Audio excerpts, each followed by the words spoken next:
All right, David's got his link. He's popping into the restroom real quick, and then Jen she's wrapping up in a withdrawal. So as soon as David gets back, we should be good to go. Okay, sounds great.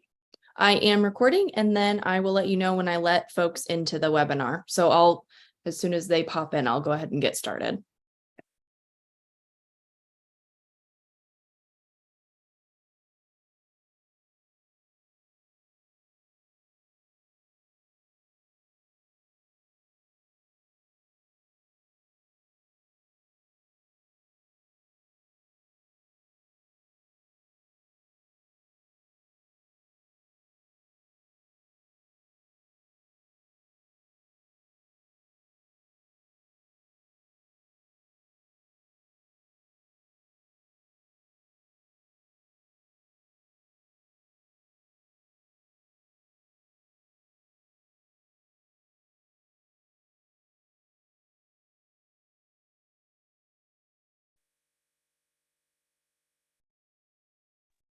Hey, Janet, are you watching the chat? I will be glad to. Awesome. We didn't talk about that. Thought I should check. Oh, perfect. Got it. Woo-hoo.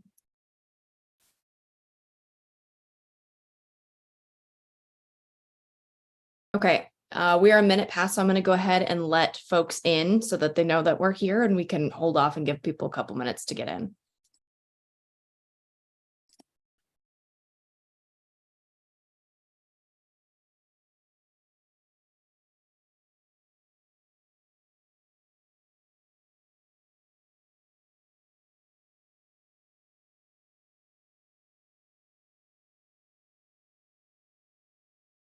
Hello, everyone. Welcome. We'll get started in just a couple minutes.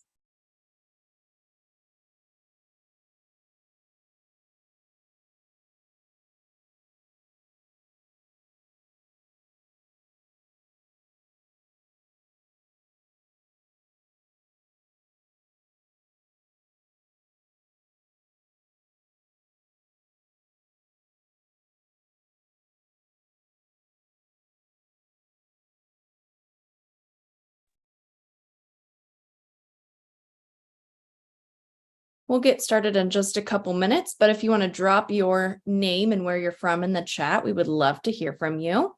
I'm Mackenzie Nichols. I am in Kansas City, and it is so good to have you all here.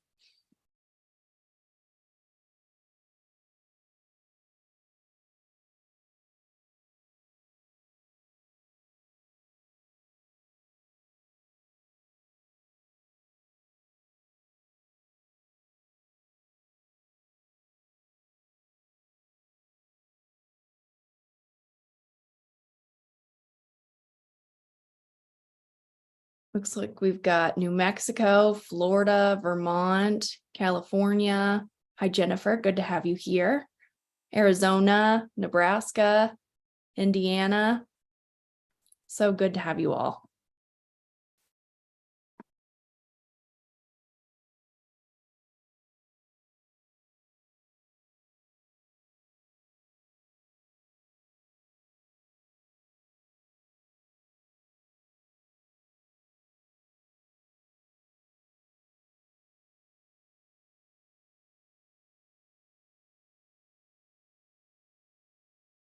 All right.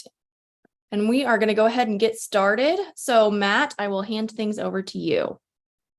Sure. I just want to thank everyone for joining us for our Network and Connect. We're going to talk to members of a team at Columbus North High School, and we're going to explore how their new approach of class cohorts is blending with their consistent implementation of UDL.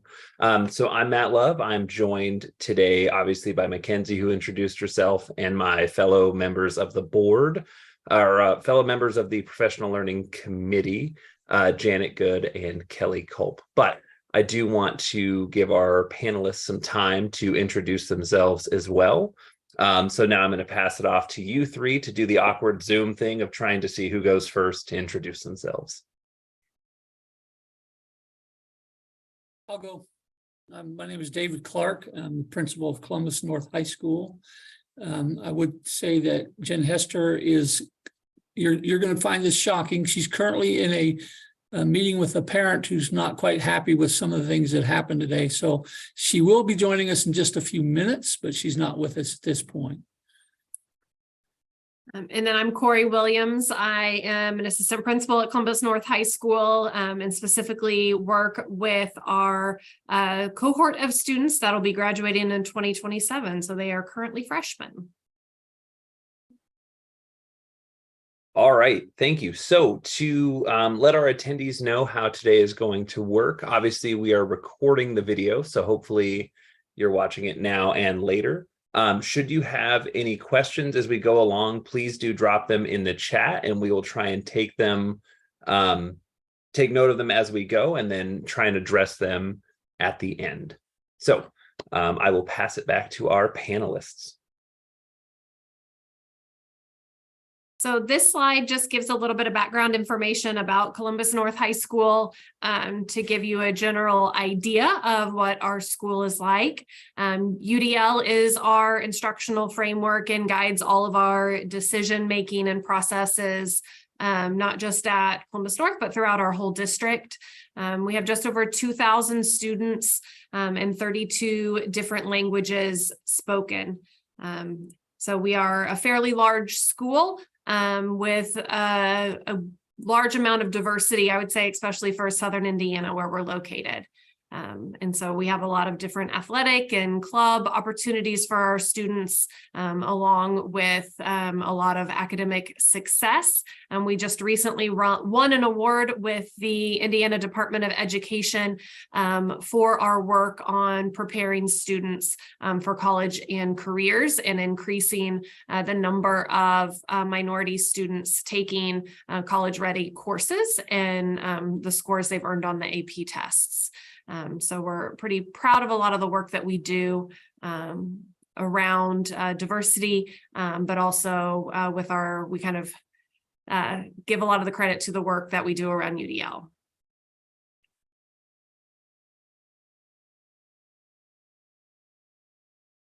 So as we go along, I will also sort of be your narrator asking questions to help guide the conversation. So thank you for the introduction. Can you tell us a little more about what got you started with the class cohort model? So what is it? First, I guess, can you tell us what the class cohort model is? So the cohort model really has to do with having a team of adults centered around one group of students. So there's one team of adults for each grade level at our high school, so 4 different teams. And then that team will stay with that group of students all 4 years. So I am with the current freshman cohort and I will move with them to their sophomore year, junior year, and then through graduation, their senior year. And so once a group graduates, so our current senior group, they'll graduate in May. That team will loop back down and pick up our current 8th graders or our incoming freshmen for next year.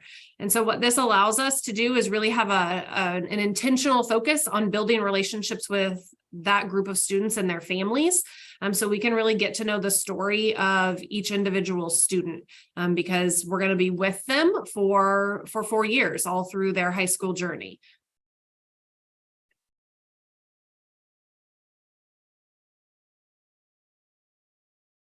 And there's a nice representation of the cohort model. So can you talk a little more about the composition of the teams as well? Yeah, so each team has an assistant principal. So like I'm the assistant principal for the current freshmen. Jen Hester is the assistant principal for the sophomores. Raylan Nolteen is with the juniors and Levi Simpson is with the seniors. And so we're kind of in charge of major discipline. We have a lot of the normal admin type duties like observations. But then with this role, we have a focus on data as well. And then general admin responsibilities. And then with us on that team, we each have a counselor, 2 academic coaches, and an admin assistant. And so this whole group works together and stays together all 4 years while the students move through.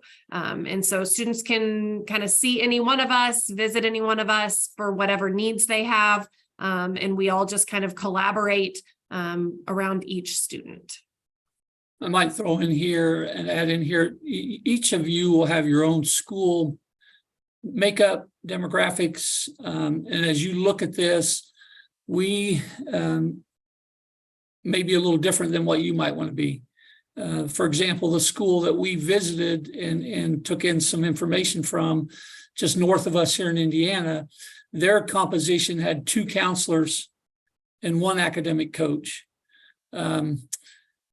You know, we just we had to talk it through and figure out what we felt like was best for our particular group.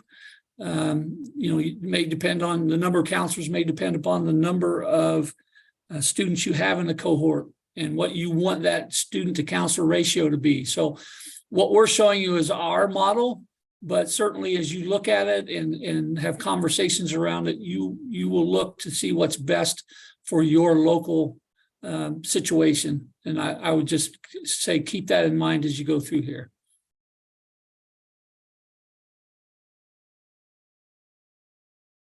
All right, thank you both. So thinking about what led to your decision to implement this model, can you give us a little bit of background and to what led to that decision? Well, So, let me yeah, jump go ahead, in. David. Let me jump in, Corey. Just frankly, we do, you know, not wanting to toot our own horn, right? We do well in a lot of areas. We were struggling in our graduation rate. We were struggling with things that just didn't, you know, our kids being the top in so many things and doing extremely well on AP exams and SAT scores and ACT scores, but we weren't seeing the graduation rates that we wanted. Now, there's a lot of reasons for that, and some of it we can say is, you know, because of our diversity and the movement of students in and out that return home to China or Japan or, you know, South America, we lose some of that, but our state Department of Ed doesn't recognize the fact that these kids are going back to schools in Japan or China. So that's part of our graduation rate, but that sounds like an excuse. We weren't doing what we wanted to do with our graduation rate. That probably is the biggest driver for me. Corey, I don't know what you might add to that. No, I agree. Our graduation rate and kind of following COVID, where a couple of years past, you'd expect it to start bouncing back. We just weren't bouncing back. And so that was kind of the thing at the district level that they said, okay, we need to take a look at, you know, what's out there, what else could we do? And so a team at the district level got together and kind of looked at schools in the state that had higher graduation rates to look at what they were doing. And this cohort model is what kind of came out of that research. And so David referenced a school visit that took place to one of the other schools in the state who uses this model to learn from them. You know, how did they implement it? What did it look like? What were the benefits, the drawbacks, challenges that they had, so that we could kind of learn from it. And then, like he said, make it our own to implement here at our school.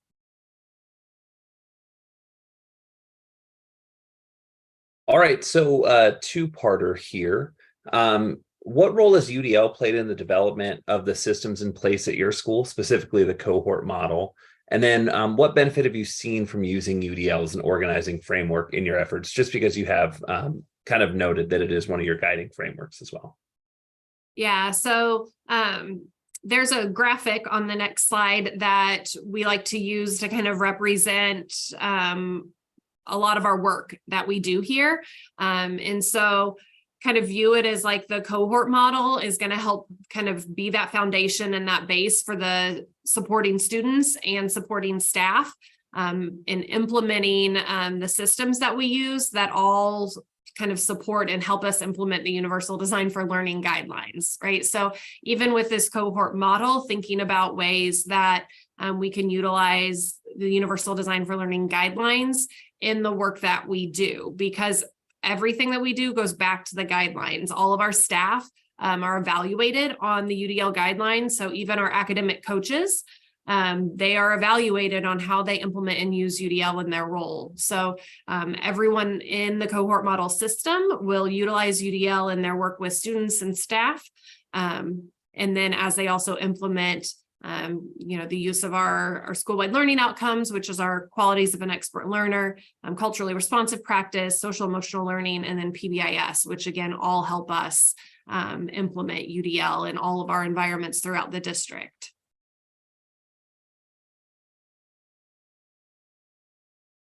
So this is an example from our teacher success rubric for our academic coaches for how they're evaluated on UDL. So when they're interacting with students one-on-one, are they working to make things relevant, engaging, help students understand the why? Are they representing the information in multiple ways in their communication with parents? We utilize a tool here called Parent Square that allows parents to set their native language. And so every communication we send home in English automatically gets translated into their native language. So our academic coaches utilizing that in their communication that they send home so that that information comes home to parents in an accessible format. Thinking also about our counselors, the information that they send out. The counselor on my team did a presentation last week and co-presented with one of our Spanish translators. So all of the information was presented in two languages live to the students. So really looking at everything that we do, are we providing options and trying to remove barriers for students and families? The other piece of that, Matt, I jump in real quick. You see this is straight from our evaluation piece. About 50% of our teachers' evaluation is, are you using UDL principles? We know that what gets measured gets done. And so that's why we put such a heavy emphasis on, we believe in UDL. We believe in what it presents and what it can do for students and for staff. And that's why we give it such heavy weight to that. So what you're seeing is just a portion of it, but it's 50% of the evaluation score. Yeah, and it leads me to a question that's in the chat, asking about, and sorry to put you on the spot with a question here, but does this model increase or decrease the number of adults supporting your school? Or I guess, does the model with UDL embedded in it make, I guess, adult time or like adult roles more efficient? I guess, like, could you talk about how the model kind of leads to use of your human capital at school? Well, I've seen in this, we've been at this 8 weeks now, so we're certainly not experts. There's things we're going to learn from this journey as well. But what I've seen in 8 short weeks is that we have had more parent contacts.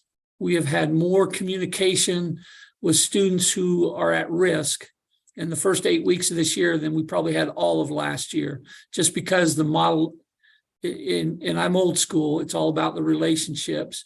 This model allows you to dig deeper and be more intentional with your relationships with students. With those relationships, then it becomes easier to implement those UDL principles.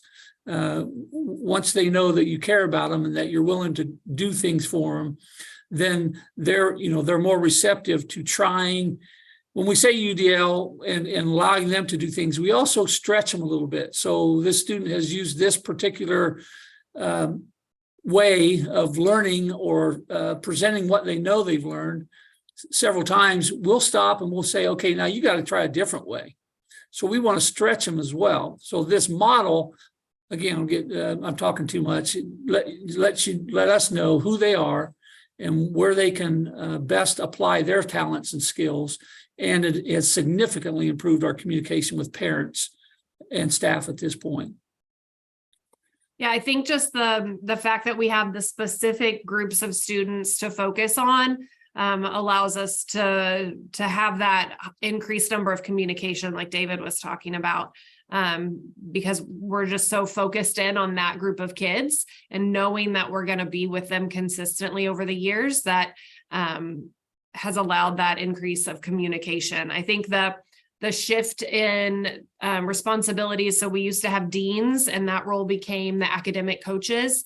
And so I think the shift to in that title and that role, they're not solely focused on discipline, but They still deal with some minor discipline issues, but they're also focused on the whole picture, right? So it's not just about academics or discipline or attendance. They're really looking at it as a whole package, and what can we do to improve this one area for this student, because that's their need, and increase that, and then learn strategies to use with other students. So I think it just allows us to focus on that one specific population, and then looking at each student, the whole picture, the whole child, and how we can help them. I'm going to jump in here for just a quick second. Hi, I'm Kelly. I work here as a teacher at Columbus North, and just as someone who has done this for a while, I can tell you that the academic coaches have been reaching out to teachers as well and asking questions and trying to get answers, from us as well. And, like, hey, why is this, grade this way? Or has a student been in class? Or, is there something that we can do to support this student in this way? And, previously, it's not that our staff didn't communicate, but it's much more involved and much more relationship focused in a positive way. And I think we are all seeing benefits from it very quickly.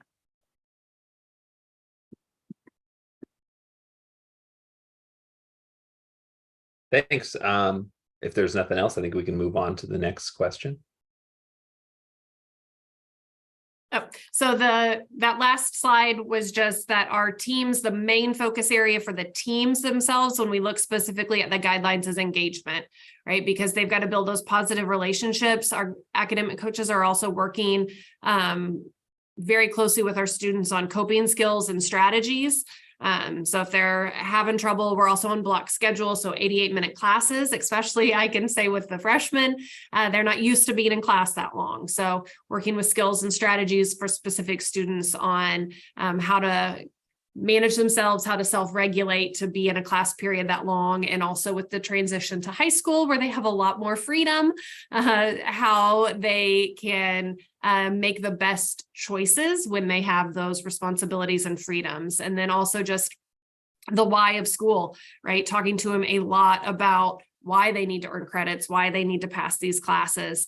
And so I would say our academic coaches really focus in on the engagement to try to help kind of meet some of those needs for students so that when they get to class, they're able to actually focus and take in the content that the teachers are trying to present to them. Thank you. You've talked about this a little bit. And like you said, it's been 8 weeks, but the question is directed at students, but I guess what benefits have you noticed? And I know Kelly talked about it from the teacher side, but top down and bottom up, what benefits have you noticed in your class cohort model and the implementation of UDL at your school? So, and this goes a little bit back to that self-regulation piece. But really the self-regulation and executive functions with the work our academic coaches are doing with the students has been huge. Our academic coaches are able to work with students, and recently they've been working on kind of 2-week cycles. So they'll look at students who aren't passing classes and start meeting them. They pull them out and meet with them one-on-one. And they have a plan that they work with the student, help the student create their own plan for how they're going to bring that grade up and what they need to do. And then every 2 weeks, check back in with that same student and check their progress. So maybe the student had a goal from that first meeting of raising their grade 10%. And so they'll meet back in, see if they've met that goal, set a new goal. And so really helping students be able to set goals and plan and work towards those. And they know there's that accountability that that person is coming back to check on them, that will be sending them messages either on Parent Square or Canvas to check in with them during the 2 weeks. Like, there is that consistency piece that there's somebody there looking and checking. And just that consistency of the adults that we are the group of adults that will be with them. I had a parent meeting this morning of a family that had moved here from out of state. and had come from a really small school previously, and were very nervous about coming to a school this size. But in talking to them, and they realized that it's this team that's working with their student all 4 years, they were very excited and relieved to know they had that communication kind of piece at the school that would be consistent. And it's a little bit early to tell for sure on a lot of these, but I think that some of our kind of minor behaviors of tardies to class, and especially some of our freshmen who try to skip classes early in the year. We have an advisory period that attendance the past couple of years has been a little rough. They have somebody checking in with them. If they're absent from a class the day before, we are checking in with them the next day. And so the decrease in repeated behaviors by students, the first time they realize that someone's paying attention and watching, it doesn't happen again for the majority of kids.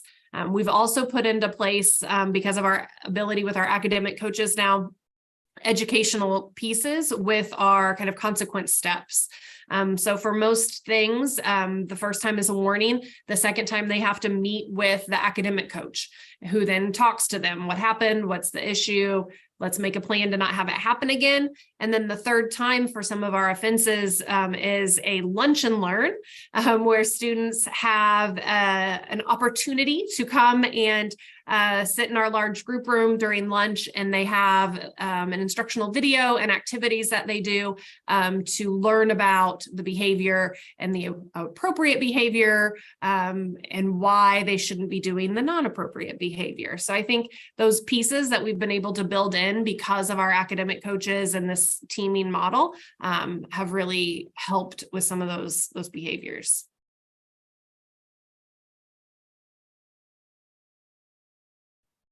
We've kind of done this throughout, but what successes do you want to share? Maybe it's like a personal story. You've seen growth in one student. And again, it's early, so I get that these might be a little more anecdotal. And then what areas do you hope to continue to see growth in? What are your priorities? I know you talked about engagement, but what do you hope to see grow over time in this model? So these were just some of the things that came to mind right away. So at North, our freshmen have to eat on campus, but it's different than a lot of schools where our sophomores through seniors can leave campus for lunch. So freshmen try to leave campus for lunch and sneak out the doors, but we've been able to, with this cohort model, because I know that it's my students who are in the cafeteria during lunch, or who should be, we're able to plan some activities this week. We've got guessing games all week for how many objects are in a container to win prizes. We did one for our rivalry, big football rivalry week early in the year, where the lunch periods competed against each other and we watched a movie. So having that time where it's a team of us that can plan activities to make that time more engaging. And it's not different people, different teachers having to, or as many teachers having to give up time in their day to monitor the cafeteria. It's us, the team that's consistent in there with the students every day, I think has really helped. There's more kids eating in the cafeteria this year than what we've ever seen in the past few years.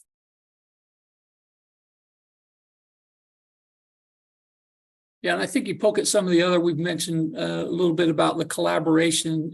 It feels to me like teachers feel like it's more of a joint effort now. It's not the teachers against the world. Sometimes they get that feeling, and we never want that feeling. It's not something we try to get here, but in this model, I just feel like teachers have a better understanding of what we are trying to do and how we're trying to help, and that just has brought a better camaraderie, collaboration through that process. I spoke about accountability, and that's something we have to go through yet. But in this model, there are certain points, markers about every 9 weeks. These cohort principals will have to meet with the superintendent of schools and the director of secondary ed. And they're going to be asked very pointed questions about, first of all, what is your data? What's your students on track for graduation? What's the number of Fs that you have in your cohort right now? Multiple Fs from students. A variety of data that they're going to have to present to the superintendent and to the director of secondary ed. And then when there's things that we have students that are not, so that speaks to an accountability piece. And then if there are students who aren't achieving very well, and Corey says, well, David Clark he's got 6 Fs and he's not doing very well, they're going to say why. And these cohort principals are going to have to say, they're going to have to be able to tell why. What are the experiences in that student's life, in that individual's life, that is causing what's happening right now? We're going to drill down into getting to know these kids and letting them know we care about them. And that we feel like that is going to help turn the tide and let things begin to move the needle for better attendance rates and better graduation rates.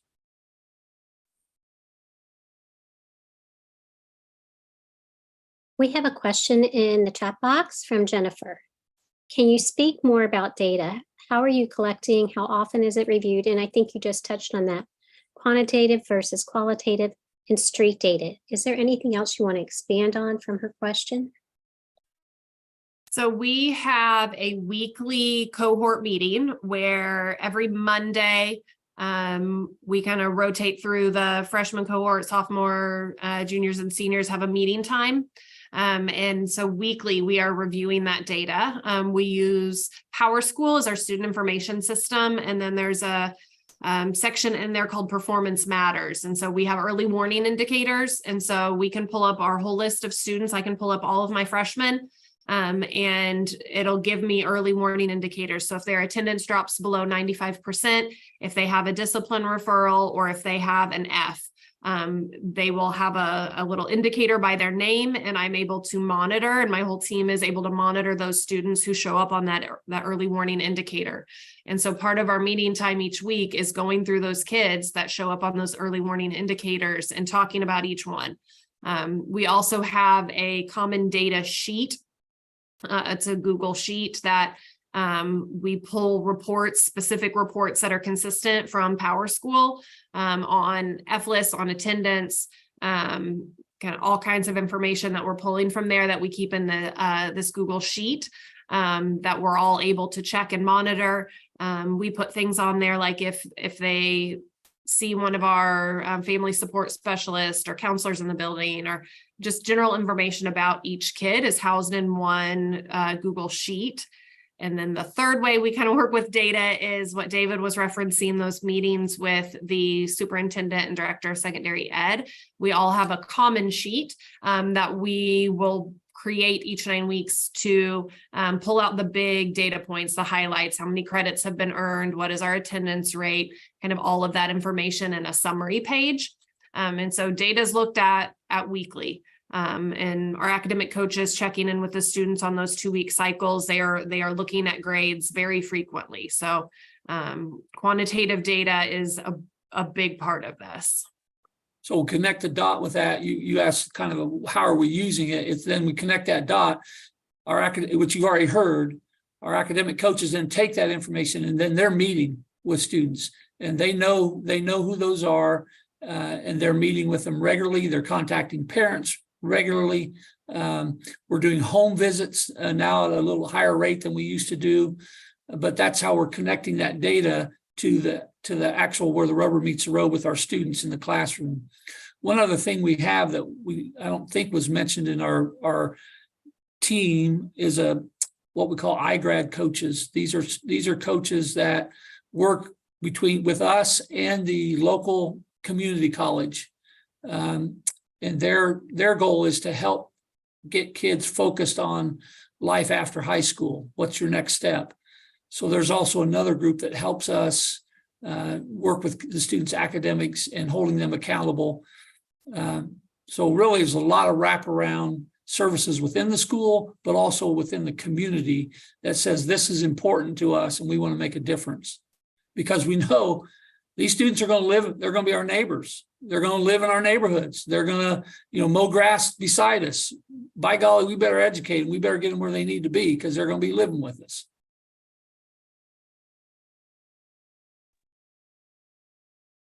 How is the reaction from students? Like that, I especially work the with seniors versus the freshmen. Yeah, I work with mostly the freshmen, so they don't know any different when coming to high school. This is all they'll know of their experience. But I will say personally as a parent, because I have a freshman and a senior child here at school with me. And so my senior hasn't noticed a whole lot of difference with it other than like she knows she has those people. She has the cohort office. We've rearranged our office spaces so each cohort has their space, so she knows that's her space, that's where she needs to go. If she has a question, it kind of doesn't matter the question, she knows that's where she needs to go. So just having that consistent piece is nice for students. They don't have to, do I ask this person, do I go there? They go to their cohort office and they know they're gonna find help. So my freshmen, it's all they're gonna know through their high school experience, which I'm happy about because they're going to feel that consistency all the way through. So David may have a little bit more about how if he's heard from upperclassmen. Yeah, and I think most of it's anecdotal at this point. That we've already mentioned that we've made more contacts. We've had more conversation with students. Students have been more willing to share with us things that I think in the past they would not have been willing to share with us in both their personal life and their academic lives. The biggest pushback we've had is that we've also moved, this is our first year requiring lanyards. So each cohort has a lanyard. Seniors our school color is blue, so seniors are blue. And then we have green and we have silver and we have red lanyards. Again, the freshmen really don't know any different, but that's where the upperclassmen have struggled a little bit is why do I have to wear this lanyard? So that's all been couched in school safety, allowing us to identify you quickly, allow us that there may be students who want to sneak into the building for one reason or another, that we can identify you quickly. And that has helped tremendously. But since most of them still have developing prefrontal cortexes, they forget their lanyard at home. They take it off at grandma's at the weekend. And so that's been probably our biggest hiccup or frustration, and then we'll figure that out. Eventually, we really feel like they'll have that figured out, but that's been a struggle for us right now. But I don't know that the kids have really spoken out about the model itself in any negative tone. All I'm hearing is the positive. The outreach that we're getting is positive from the students, but the lanyards, that's the one negative that students don't understand, because it scratches their neck or whatever. So I would add with that piece David reminded me of, our academic coaches really the first couple of weeks tried to make an initial touch with every student of something positive. So reached out to just have a conversation about their interests or to learn more about them or have some kind of non-academic, non-behavioral relationship building time, whether that was calling them down. Some went to advisories, which are by grade level, and just had that first initial interaction in a positive relationship building way. And so I think now too, when students come to or get sent or to the cohort office or get a pass to the cohort office, it's not necessarily that like, oh, you're in trouble. So it's not necessarily a negative thing to have to come down and have a conversation with one of us, at least the feeling of it and the perception of it amongst the students. So I think that has helped things a lot as well. That's great to hear. We have a couple more questions actually in the box. How is this used to change instruction? And what does a UDL focused instructional planning look like for your school? So UDL has been a part of our district for such a long time. And we have a UDL facilitator at our building as well. So in terms of instruction, the UDL facilitator really takes the lead on that. But I will say with this model, when we're working with students on things, if, we see something within a class or students' grades that we're like, especially some new teachers that we have this year, we're like, hey, I think this would be a great opportunity for the UDL facilitator to come in and observe, do a learning environment design, and kind of work with that teacher. Our academic coaches have had a lot of conversations as well with teachers. When they see students failing the class, hey, what's your makeup work policy? How can we help the student? What does a student need to do to pass? And also when the academic coach learns something about a student shares, that they really need to do something on paper pencil instead of a computer. The academic coach can reach out to that teacher and be like, hey, could we provide this option on this assignment to this student, but really to all of your students? And so really just having those conversations as we get to know our students more through our academic coaches is going to help teachers then further implement UDL in their classrooms. We also have a comment from Jennifer. I appreciate your focus on building community within your school. It is an important first step in improving student outcomes.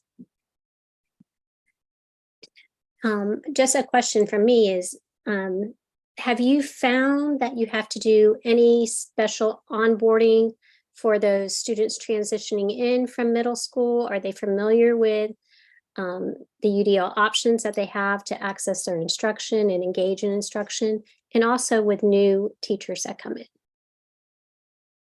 With new teachers, for sure. We have a UDL Institute before school starts. That's a couple of days with external presenters, but also a lot of internal presenters that all of our new teachers are encouraged to attend. And then we also have what's called New Teacher Academy. And so 4 times throughout the year, all of our new teachers have a half-day sub, and they meet as a group with our UDL facilitators and do instructional rounds and professional development around the UDL guidelines. And then we also have 4 professional development days built into our school year. And some portion of that day always revolves around UDL and professional development with UDL. The students, it's what they've always known. We've been at UDL for so long now that they've come up through the whole system. So it's really embedded throughout our whole corporation. That's very exciting. I've asked, I love the whole child approach, uncommon in high school, sadly. And I asked if anybody else that's joining us today, do you have a similar model, or have you experienced kind of rethinking how we support students within the whole UDL framework? And Matt, I'll toss it back to you. Yeah, and while we wait for that, I guess a good wrap-up question as we're waiting for comments would be, you talked about it at the beginning, every school is kind of formed a little bit different. You have different resources, different amounts of people. But I think we all have the same goal, which is supporting, the diverse and holistic needs of kids. So what would be your biggest piece of advice to schools that want to do what you're doing, but maybe have a different set of resources? What would be your biggest pieces of advice to them to get started, considering there are large schools, small schools? What are the biggest things people should do to get this model off the ground?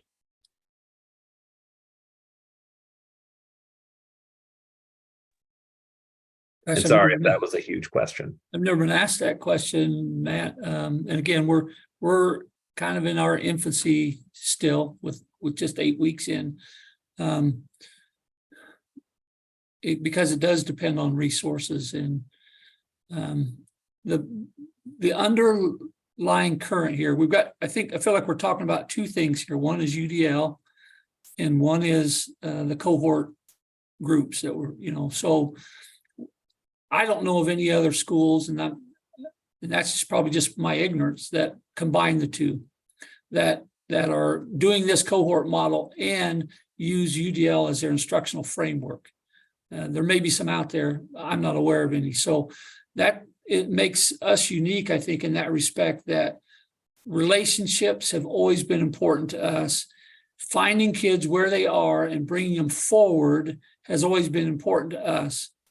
moving to this cohort model for us has allowed us to do things we were not allowed to do before. So if there are schools out there that are considering this or thinking about this, that's my biggest testimonial, is that we now have the ability to do things that we would have liked to have done before, but just were not able to do. And so we had a superintendent who supported us, and a secondary director of secondary ed who supported this movement and said, this is what we want to do. And it's been great from my perspective that they've allowed us to add an academic coach where we didn't have those before. If you've heard nothing else in this conversation, I'm hoping you heard how valuable the academic coaches are. They're new from the classroom. Most of them are new from the classrooms. They have a lot of energy and they care about these kids.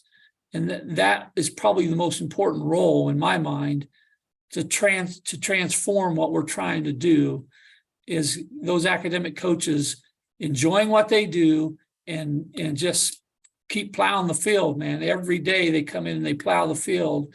And that's been the biggest blessing for us in transitioning to this model. Corey, I don't know if you'd have anything else you'd want to add to that, but that's what I'd throw in here.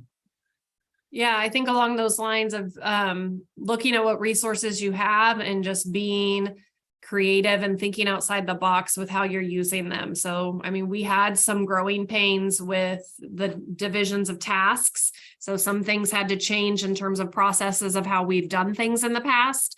And some roles shifted and changed a little bit with this cohort model. And so there were some growing pains with that. But I think being willing to think outside the box and reframe how you've done things in the past or how people have been utilized in certain roles is kind of, like you said, with the academic coaches, the role's new.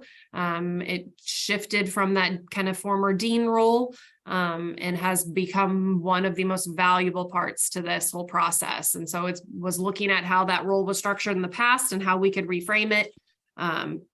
And that has turned out to be a huge success for us.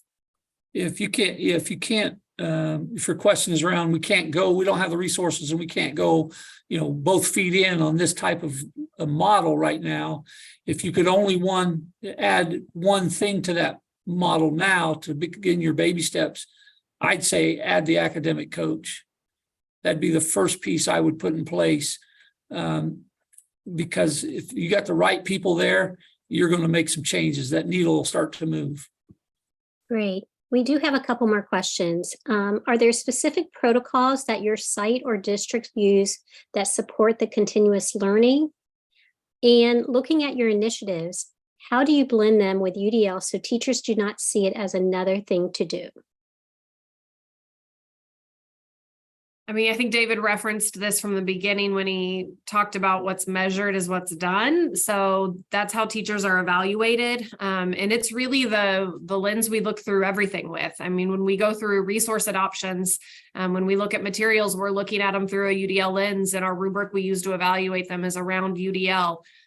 So it's just become such a part of our culture that it is what we do. It's not another thing. It's everything, right? It's the lens we look through everything with. And so I think that took a while to get to because we've been working with UDL for so long that in the beginning, it probably did kind of feel like that. But at this point, it is just part of what we do and how we do things. And so I also think framing it as that's the lens that we look through things with. So, when we're looking at how we're going to play in a lesson, we're thinking about the guidelines. So I think that's one way that it's kind of not just one more thing for us because it is the thing. Let me jump in real quick. We have our overall umbrella is called the Bulldog Way. And underneath the Bulldog Way, we have something most people are familiar with, the PBIS, the positive behavioral instructional supports. Sure. Well, that goes along with the Bulldog Way. And then underneath that, we have the habits of mind. I don't know if you're familiar with habits of mind, the 16 habits that if students do these things, then they're going to be more likely to have success. Each one of those habits of mind can be tied back to the Bulldog Way, that PBIS of respect, responsibility, and relationship. So we tie it together by saying Bulldog Way is respect, responsibility, and relationships, which is our PBIS. And underneath that are our 16 habits of mind. And those you then set those side by side with the UDL guidelines, and you can connect those UDL guidelines back to a habit of mind. You can tie them back to the PBIS, and so we're just are we adding something? Yeah, but they all tie together. Sure. Everything goes together. So it's not like it's something completely new. Right. And good teachers do these things anyway. They just may not call it universal design for learning, but good teachers have multiple ways that they represent what they teach. Good teachers have multiple ways that they engage students. Most good teachers will have multiple ways that they allow students to show you what they know. That's UDL. So most teachers, good teachers, are doing these things anyway. You just need to give it a name. And then if you add something like habit of mind or PBIS, just show how they connect. Sure. Because they're already connected. And you can tie those together pretty easily that way. Great. Thank you for that. Another question is, how are students with IEPs supported in this model? So our special education department is aligning with the cohorts. So because this is our first year and we didn't want to drastically shake up caseloads for students that have been with us for multiple years already, we're really going to work towards these next couple of years of each cohort team. Will have 2 special education teachers, and they will be the ones that have all of the students with IEPs who are freshmen, or all of the students who have IEPs who are sophomores. And so then our academic coaches will be able to collaborate with the special education teachers on those, getting to know those students and their stories and what they need. So they're kind of just becoming part of that cohort model. A couple of the 2, I think we will have 2 teachers per cohort team. Wonderful. We want that to happen more organically, I think, just because of the nature of when you start shifting teacher of record or teacher of service with some students, it throws them off a little bit. So we wanted that to happen a little more organically, but that is in the plans as we move forward, that we will begin to align those. And the comment was, that's phenomenal. I know I'm going to just put it on record that I would love to hear from you guys again at the end of the year, because this is very exciting. And there is one more question. Is that true for students with moderate to severe disabilities as well? And then I'll toss it to you, Matt. So our students with moderate to severe disabilities are part of our cohorts and are part of all of our group and activity. The way they structure their classrooms, they will actually be aligned with the cohort model as well, because typically for those students with severe disabilities in their classrooms, they go to a different teacher for each grade level. So they will also be for their homeroom kind of class, they will also be aligned with the cohorts. Right. We try to be inclusive and get them into classrooms as best we can. And I will say one exception that we have made for students with severe is that tactile piece. That's one group that we've said you don't have to wear the lanyard, just because there's some tactile issues there, and we're not gonna force that issue for those students who struggle with that.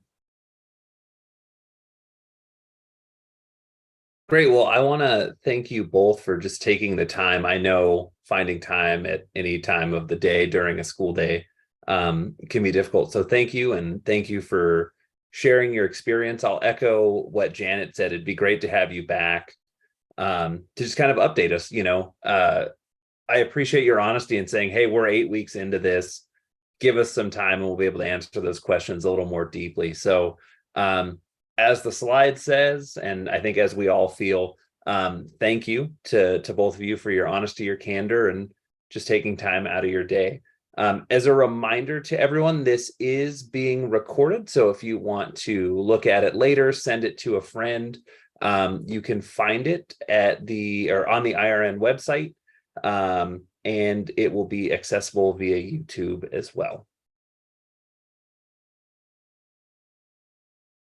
So I think if there are no further questions, it's good to mention what's in the chat there that says Corey Williams is a rock star, truly. And if there are no further questions, kind of wrap this up, send everyone on their way to enjoy the rest of their Wednesday afternoon. Again, thank you both. Thank you.